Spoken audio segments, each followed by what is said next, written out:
Bismillahirrahmanirrahim. Assalamualaikum warahmatullahi wabarakatuh. Halo teman-teman semuanya, gimana nih kabarnya? Semoga masih pada sehat lah ya. Ya, karena pandemi masih belum berakhir dan pemerintah masih mencoba untuk mengupayakan hal-hal yang terbaik untuk mengurangi korban dari pandemi ini, mungkin teman-teman bisa membantu upaya pemerintah untuk tetap berada di rumah dan memakai masker serta menjaga protokol kesehatan ya kalau misalkan mau bepergian kemana-mana kayak gitu ya. Oke, di sini aku akan sedikit sharing terkait dengan Pancasila dalam dimensi civil religion dan problematikanya. Nah, kalau misalkan kita sudah tahu terkait dengan temanya, ini cukup kompleks ya kalau misalkan mau dibahas pada satu podcast saja. Tapi di sini mungkin kuupayakan untuk membahas secara general dulu. Nanti mungkin teman-teman bisa melakukan riset kembali terkait dengan fenomena-fenomena dari masyarakat berkaitan dengan civil religion. Nah, sebelum kita bahas terkait dengan permasalahan, mungkin kita harus tahu dulu apa itu civil religion. Nah, Belah pada tahun 1970 dalam GONI 2018 mendefinisikan civil religion sebagai agama publik yang diekspresikan dalam keyakinan bersama, simbol-simbol, dan ritual suatu penelitian asli pada level politik dari realitas universal dan realitas keberagamaan yang transenden.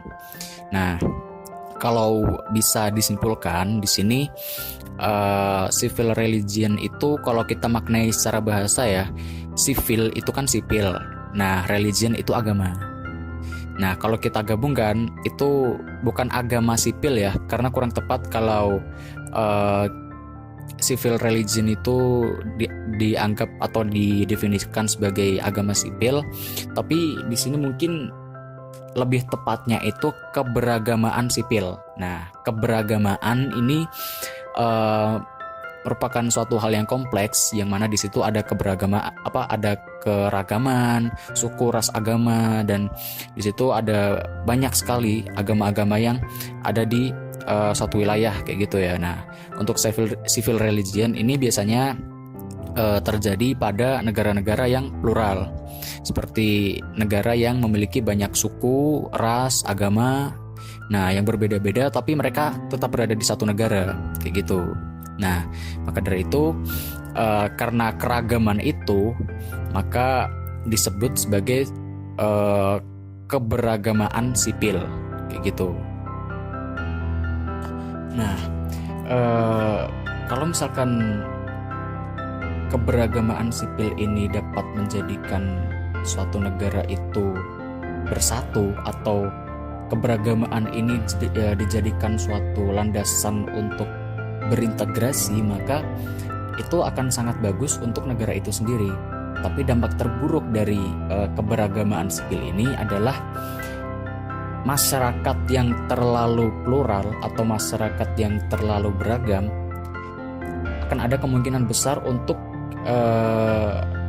ada yang namanya chauvinisme, atau memandang tinggi suatu kelompok atau suatu suku atau ras kayak gitu, itu lebih tinggi dari kelompok lainnya.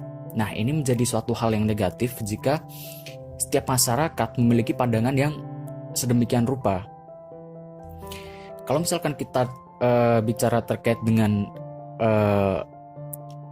keberagamaan atau agama yang plural, maka kita berbicara terkait dengan toleransi. Bagaimana cara masyarakat tersebut memberikan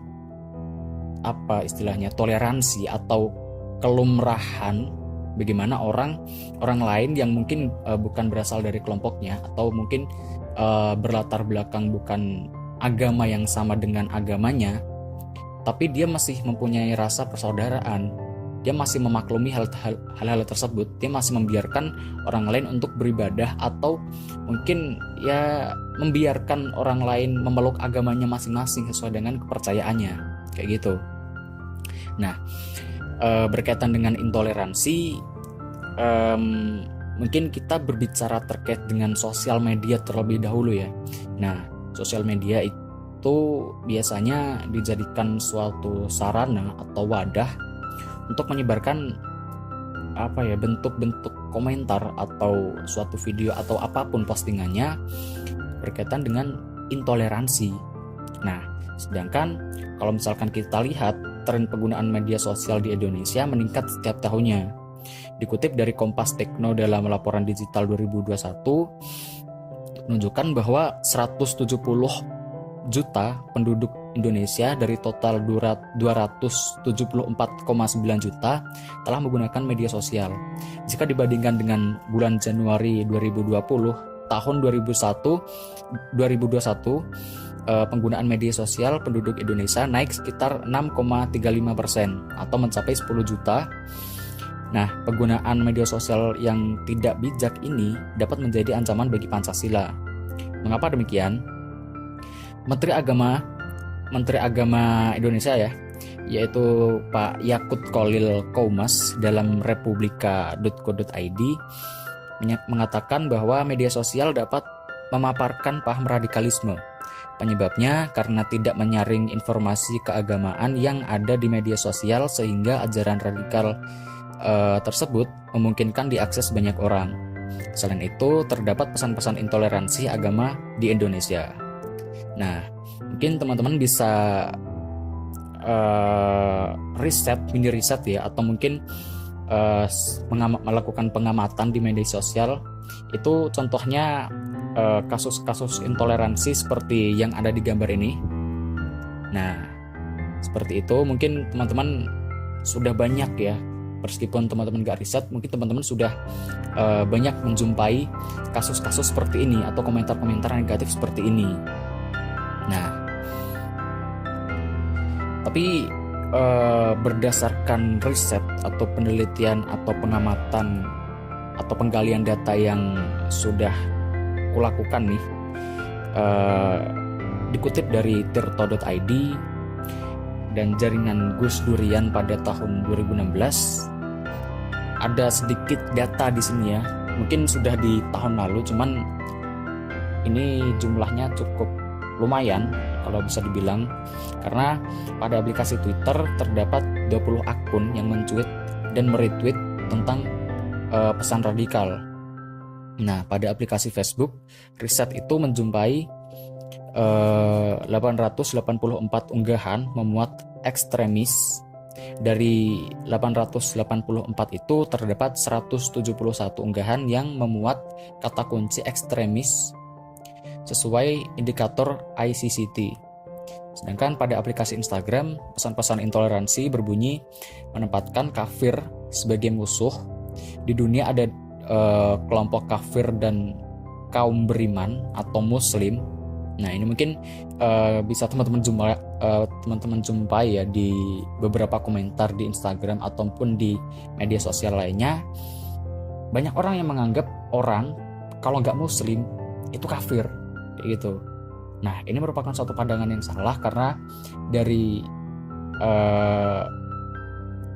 sisi keberagamaan, Indonesia ini memiliki banyak agama kayak gitu ya. Jadi meskipun mungkin dalam ajaran Islam sendiri mengajarkan hal-hal yang mungkin menganggap bahwa Islam itu agama yang paling benar, tapi jangan ditafsirkan bahwa orang-orang selain Islam itu kafir kayak gitu.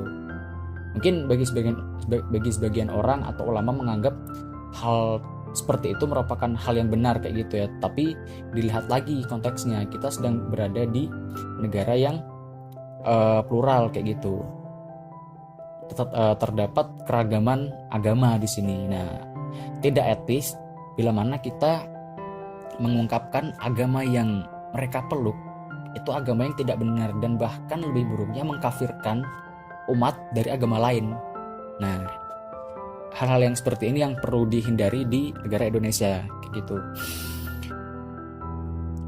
Berikutnya, pada aplikasi YouTube, pesan pada periode penelitian Agustus sampai Oktober ditemukan lebih banyak membicarakan LGBT, yaitu penyakit masyarakat ya, terus perilaku menyimpang, buah demokrasi liberal, penyakit yang dapat menular, dan lahir dari rezim yang tidak mementingkan rakyat.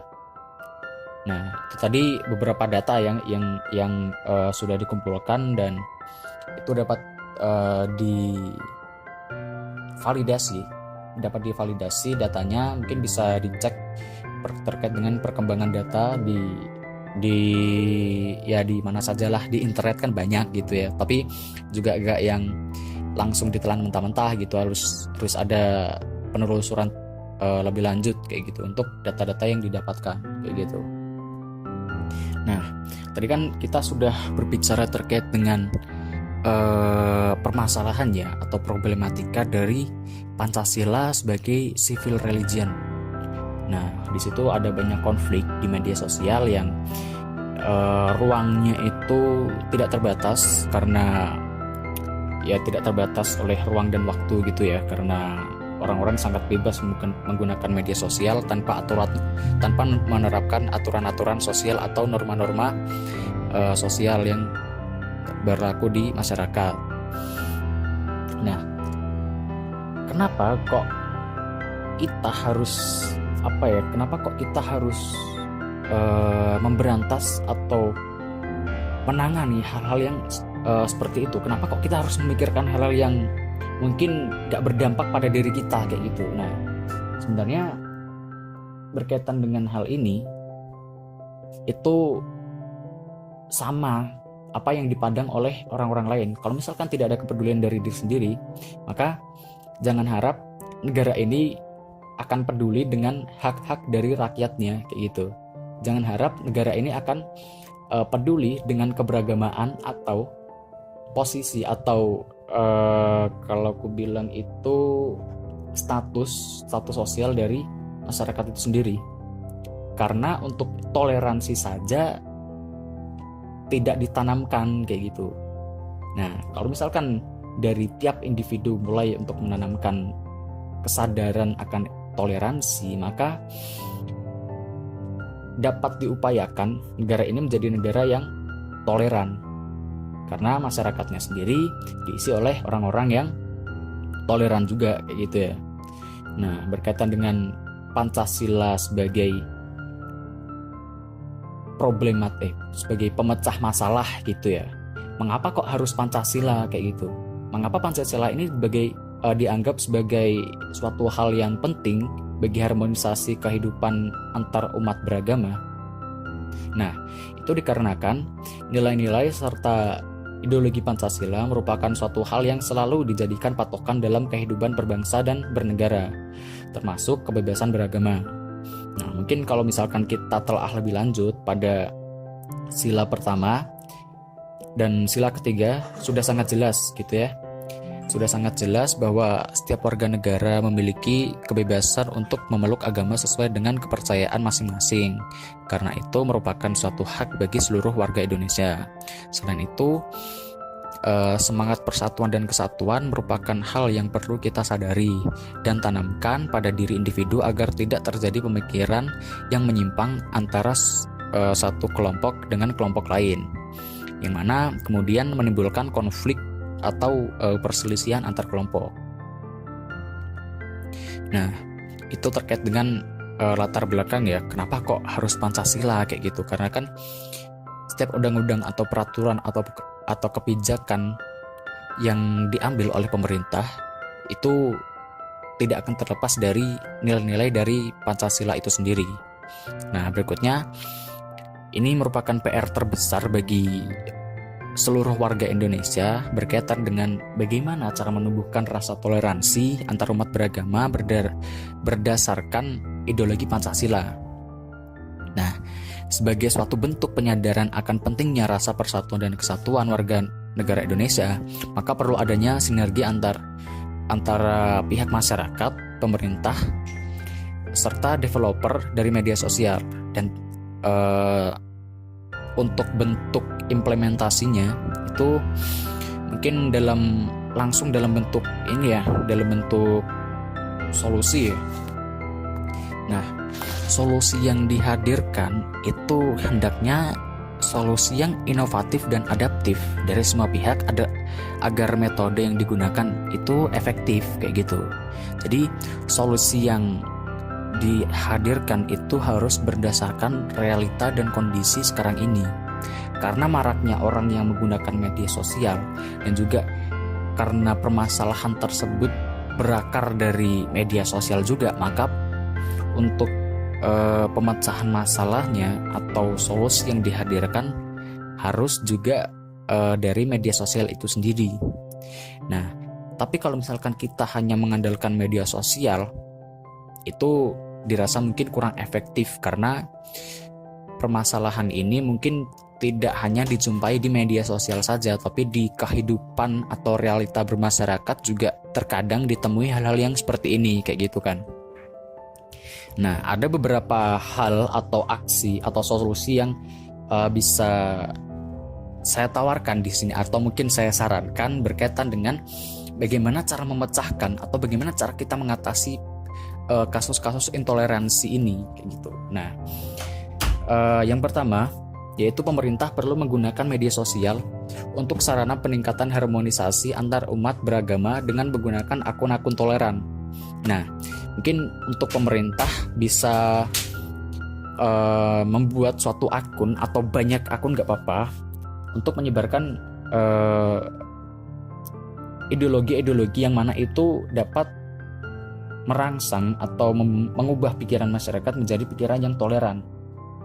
Nah, kedua, perlu lebih banyak advokasi peningkatan harmoni antar umat beragama yang menggunakan teknologi yang digunakan generasi milenial dan di bawahnya. Nah, advokasi peningkatan harmonisasi antar umat beragama ini mungkin lebih tepatnya menggunakan platform-platform yang sekarang ini banyak digunakan oleh masyarakat ya, seperti Instagram atau mungkin Facebook, Twitter, YouTube, dan lain-lain. Nah, seperti yang teman-teman gunakan sekarang ini, mungkin kan itu bisa dijadikan suatu alat ya untuk menyebarkan pemahaman atau penyadaran-penyadaran terkait dengan penanaman nilai-nilai Pancasila agar terwujudnya rasa toleransi atau pemikiran toleransi antar umat beragama. Berikutnya, untuk solusi ketiga, menggunakan media daring untuk kegiatan-kegiatan kooperatif dan kontak antar umat beragama. Nah, ini mungkin seperti yang tadi sudah kujelaskan, pemerintah perlu ada media sosial untuk melakukan suatu kegiatan-kegiatan yang kooperatif atau sifatnya kolaboratif dengan pihak luar, kayak gitu. Maksudnya pihak luar itu mungkin dengan masyarakat atau mungkin dengan developer dari sosial media tersebut. Nah, itu mungkin bisa diterapkan di Indonesia. Selain itu, nomor 4, adanya upaya kerjasama dengan pihak media sosial, misal Instagram, untuk merekomendasikan akun-akun toleransi kepada pengguna media sosial supaya algoritma preferensi media atau konten penuh dengan konten atau akun mengenai toleransi. Nah, mungkin ini bisa teman-teman jumpai ya di media Instagram. Algoritma Instagram itu cukup berbahaya kalau dibilang, karena mereka ini apa-apa saja yang disajikan di media sosial itu berdasarkan apa yang disukai oleh penggunanya. Nah, kalau bisa dibilang di sini polarisasi ya.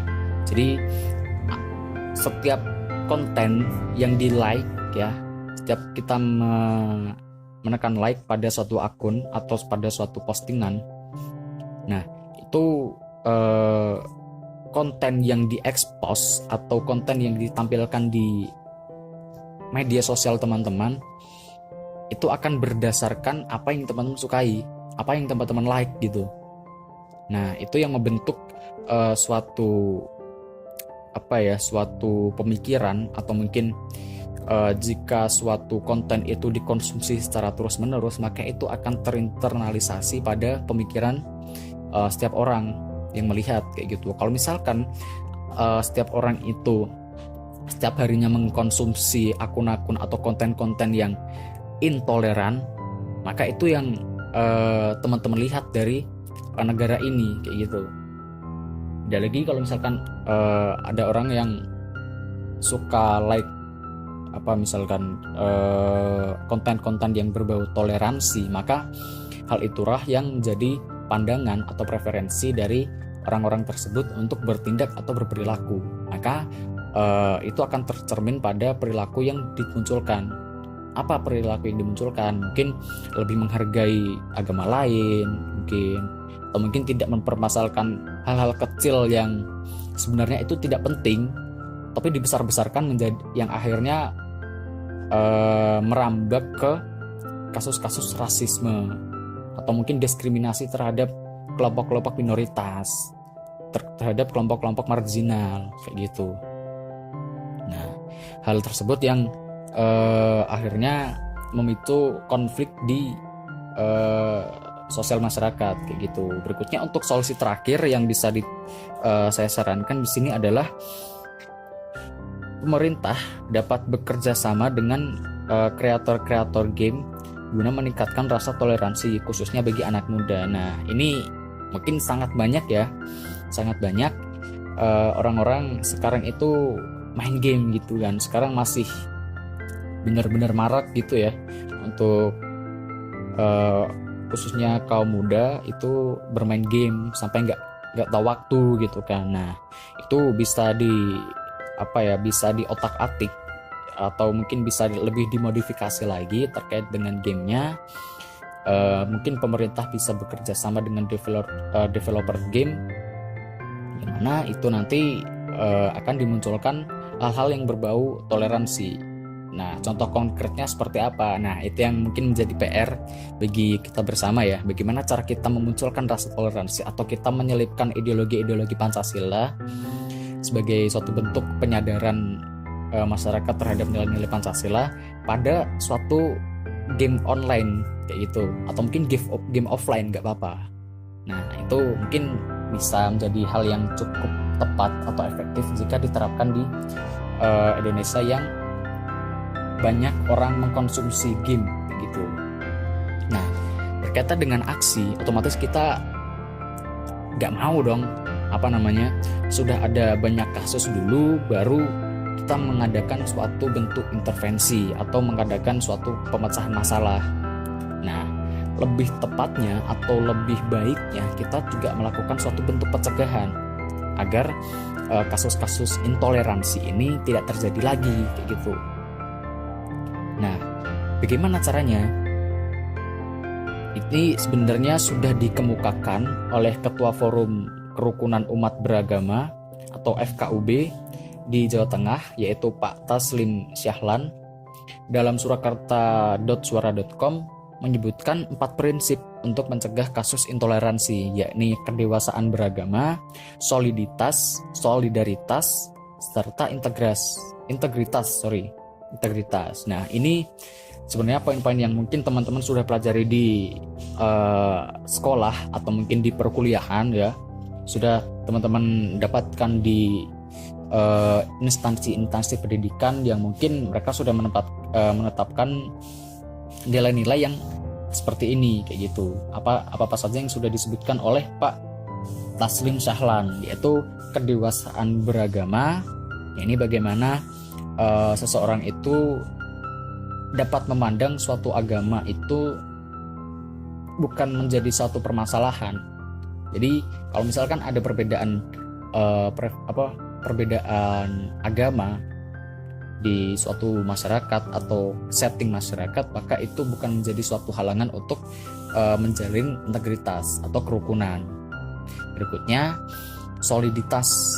Nah, ini sama konteksnya di lingkungan masyarakat. Kalau mungkin ada banyak agama atau mungkin di suatu setting masyarakat itu terdapat banyak suku, banyak ras, banyak agama, maka itu tidak menjadi suatu permasalahan untuk menjadi solid kayak gitu kan, untuk bekerja sama kayak gitu. Nah, berikutnya adalah solidaritas dan juga integritas. Nah, ini kurang lebih sama dengan poin-poin yang sebelumnya, yaitu tentang persatuan dan kesatuan yang terbentuk karena tidak adanya persepsi yang negatif dari suatu kelompok agama ke kelompok agama lainnya. Nah, itu tadi mungkin sedikit sharing. Maaf karena nggak bisa membahas terkait dengan permasalahan ini secara lebih spesifik karena nggak cukup gitu, nggak cukup kalau misalkan kita hanya berbicara di satu video saja atau satu podcast saja. Mungkin bisa teman-teman jumpai juga, atau mungkin bisa teman-teman cari referensi lain berkaitan dengan bagaimana cara menangani kasus intoleransi di media sosial ini. Itu. Nah, itu tadi sedikit pemaparan dari saya, kurang lebihnya mohon maaf. Terima kasih atas perhatiannya. Billahi fisabilil haq fastabiqul khairat. Wassalamualaikum warahmatullahi wabarakatuh. Kalau udah.